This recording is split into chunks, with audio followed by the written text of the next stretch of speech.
Hello, everyone. Our first segment today once again calls for a map. So pull up a map and look up Belarus. There are now reports that Russia is setting up long-range drone bases in Belarus. Now, right now, the information is coming out of Ukraine.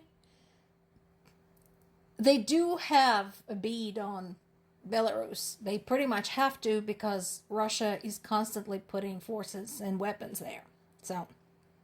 But pull up Belarus and look what it borders.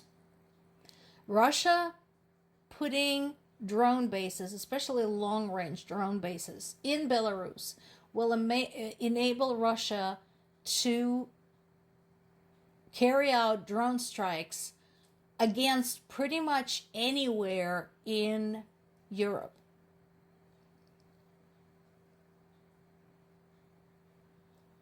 So, my question is to the European Union, to the European government, what are you going to do about it?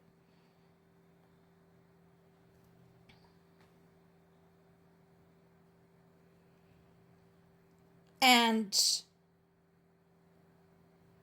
especially now that the US had lifted some of the sanctions against Belarus and eased some of the sanctions against Russia because of the oil.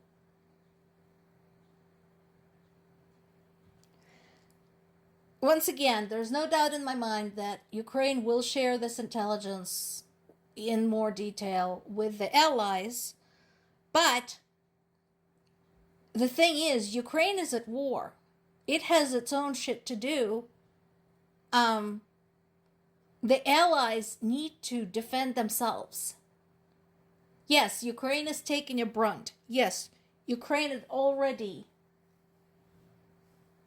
achieved tremendous advances in drone warfare and happy to share its experience and its discoveries.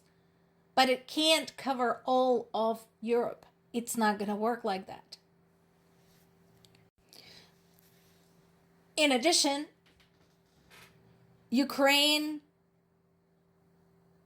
is providing proof that Russia continues to pass information on to Iran. If you recall, some time ago, Witkoff said to Putin, "Oh, please don't pass intelligence on to Iran," and I was very amused by that because that was going to do anything, and it hasn't. It hasn't done anything. And again, please keep in mind that since US had declared war on Iran, whatever they want to call it, a military operation, an incursion, a preventive measure, blah fucking blah, it's a war. So since Russia is passing information on to Iran, information that is likely going to endanger the lives of Americans and American allies in the region, why is US continuing to cozy up to Russia? I think maybe, coming from me, it's probably not going to have any effect because I'm nobody. I'm not a celebrity. I'm not famous. I'm not a politician. But you know what? Maybe our high-ranking military leaders should ask those questions. EU government continues to put pressure on Hungary, basically just asking the question, what the heck are you doing? And starting to point out that, hey, European Union is supposed to be a union. As European Commissioner spokesperson Anita Hipper said, relationship of trust between member states and between them and the institution is fundamental for the work of the EU. We expect the Hungarian government to provide clarifications Thank you. I'm so glad finally somebody's saying that. Because yes, right now, Hungary is not supporting a relationship of trust between member states and is working directly against the interests of the European Union as an institution. And again, my question is, what are you going to do about it? Because I can kind of understand that,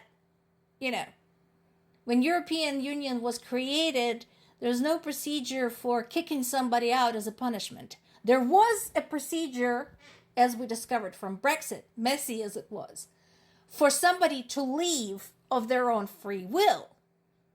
But I don't think there is a process right now that could be used as a consequence to working against the institution's interests. So again, what are you going to do about it? Some high-ranking U.S. officials actually went to Ukraine. Wow! Somebody found their balls. I'm so happy to hear that. To talk about Reconstruction Investment Fund. And that is, having to do with rebuilding Ukraine after the war is over. Of course, the question is, when the fuck is that thing going to be over? Considering all of the various circumstances. And this is where I want to address something else. So, UN Undersecretary General Rosemary DiCarlo made a speech in the Security Council. Okay? That was just yesterday. She pointed out that the violence is worse than ever after people of Ukraine survived an unprecedented cold, harsh winter. Okay, true. She pointed out that, yes, this is an invasion unleashed by the Russian Federation. It's been going on for 4 years.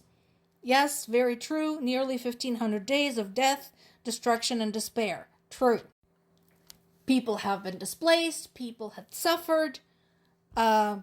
Russia is launching more than 5,000 drone strikes per month, along with missile attacks, targeting civilians, targeting key infrastructure. She was doing so well. And then she said this, after pointing out that 15,364 civilians had died, including 775 children, and we're not talking about the kidnapped children, the POWs, and so on and so forth. And then she said, we reiterate our call on both sides to negotiate in good faith, in a spirit of flexibility, compromises, and a duty to protect and preserve the lives of their citizens. What the fuck?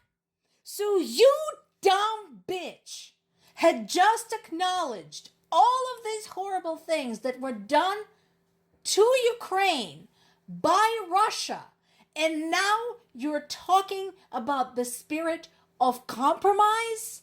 Fuck you. Fuck you. And here's why, and I mean it. I mean it with every fiber of my being.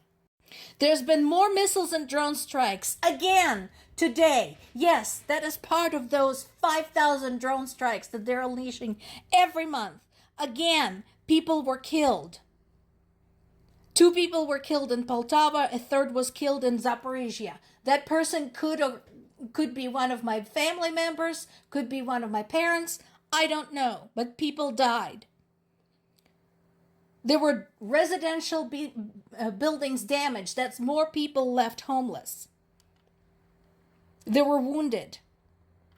And UNESCO now confirms that one of its sites has been damaged in the city of Lviv. This is what it looks like, St. Andrew's Church.